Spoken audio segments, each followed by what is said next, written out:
I maintain that the body does not want to know anything. It does not want to learn anything.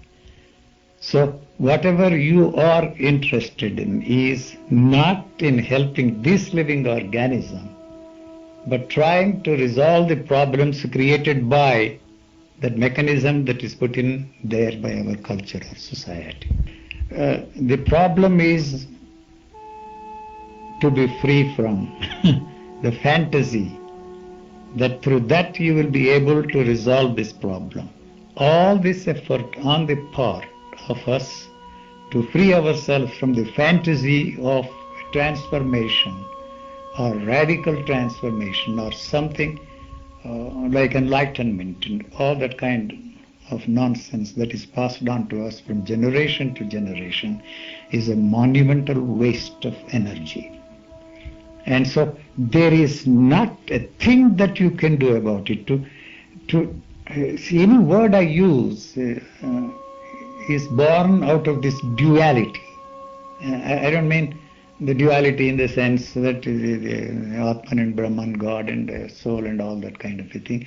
The language is a divisive movement in this living organism. It is a unitary movement. It cannot separate itself from anything that is happening out there or inside here or in here.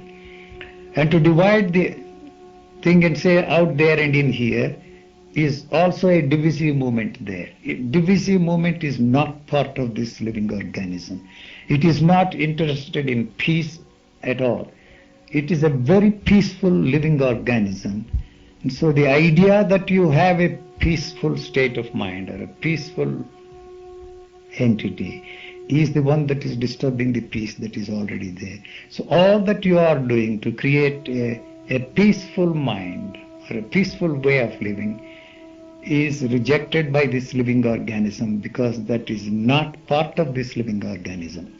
All our actions are born out of thinking, and that thinking is to use these thoughts to free yourself from something, you see.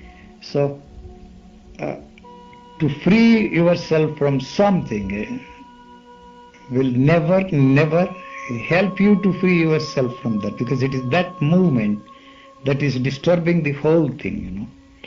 And all that you are doing to free yourself from is the one that is keeping you where you are. Any movement on your part to free yourself from something that does not exist there. I can say that there is nothing there to be free from. So it hit me like a lightning. That's the only word that I can use. That there is nothing there to be free from. It doesn't matter what you want to be free from. There is nothing there to be free from. So wanting to be free from this, wanting to be free from that, you have 100 different things you want to be free from. So when something hits you, that there is nothing there to be free from, it will hit you so hard that you wouldn't know what is happening there. You will never know what you are left with.